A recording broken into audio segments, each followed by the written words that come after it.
Good day and welcome back to the Hopkins demonstration forest for part 16 of What is a Forest?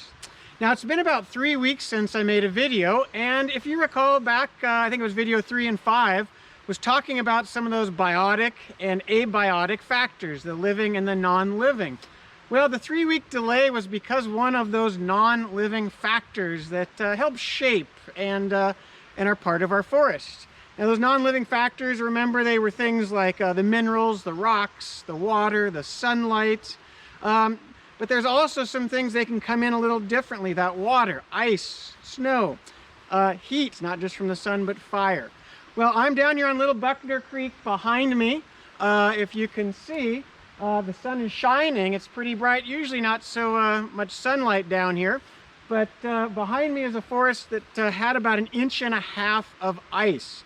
So about 2-3 weeks ago, here in Oregon and at the Hopkins demonstration forest, we had about 1 inch, 1.5 inches in some places of ice, a little bit of snow mixed there.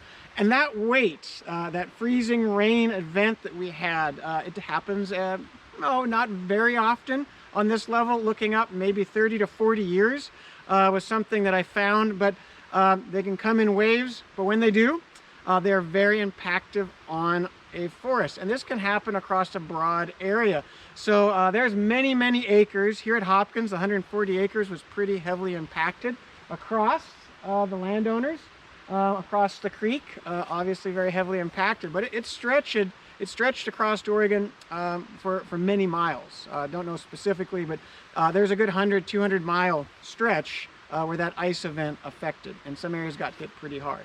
So what does that ice event, that abiotic factor event in our forest do? And one of the things that it can really do is open up the forest so more sunlight can get down to the canopy. So in this case in particular, that's what we're really going to see. So while we had a lot of hardwoods, they were the most affected by this event.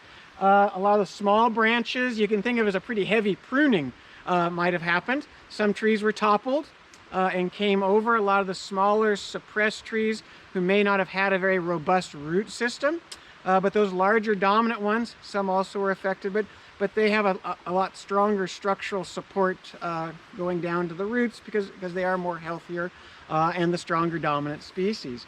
But also the understory, some of those smaller shrubs like the vine maple and those things that are kind of in between the tree and shrub layer, those super large shrubs or little mini trees, the 30 feet or 10-meter height. A lot of those got packed down. So what we have right now is an event that, it could set the stage for more forest development. A healthy understory with that extra sunlight might come up, but there's something we also have to watch out for. I talked about in video 5, and that's the invasive species. So Himalayan blackberry and other species that we have in the area that might have been shaded out now have all that extra sunlight, and they can really capitalize. They might be in there, as I just picked a piece up right off the trail here. Not very common to find blackberry down in this area right here, but I suspect with that new opening, if we're not careful, that invasive species can come in and really get a good foothold. So we want to try to avoid any invasives. We want to make sure the forest, we can address the health and the conditions of some of the trees that are broken. The biggest challenge with a lot of the trees, I got a very simple sample here, a western red cedar, but one of the problems obviously is breakage from the ice. That ice, the weight, it can be several hundred pounds added to a tree, and a larger tree much more than that. I was reading some places where 20-30 times the weight is added to a branch, depends on how much ice. But what happens when that weight starts accumulating, the tree's going to bend over and respond to that weight. Eventually, when the weight gets too much, let's imagine this being the top of that tree in miniature form, and the top breaks out. So typically what happens in a conifer when that occurs at the break, the next branch or multiple branches will start to turn up and take over and become that dominant leader or terminal leader. And that's not a bad problem.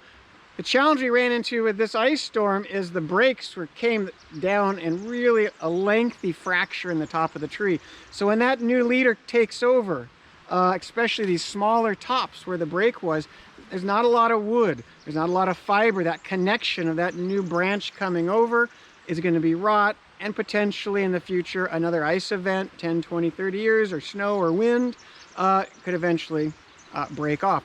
There's also the loss in quality of wood. But on the flip side, there is a benefit with these broken tops. You can create like multiple tops. Those are great habitat features to have. So it's kind of a balance.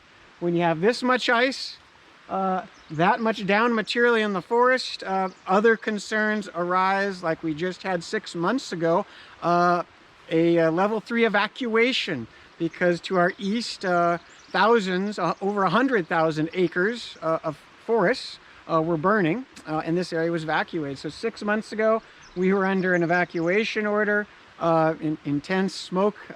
Luckily, the fire was stopped a few miles away, but we're setting the stage up again. All this down fuel is another problem. So things to address, but it is a natural part of our forests. So we have to learn to live with it, to work with it, and hopefully again make some good management decisions. So we had a great abiotic event out here. It really changed things up. I've been working hard to reopen it, but look to have some more videos coming out here. I just felt the need to send something out, and I can give you a little pan around where I'm down here just so you can kind of see what things look like. I know the sun keeps moving on me here, but yeah, this was once, even in the winter time, you can see up there the conifers now kind of closing in, but in the winter time, obviously our western red cedar that I just showed you, evergreen conifer, but the red alder and the maple with a few mixed black cottonwood down here in the riparian zone really took a hit.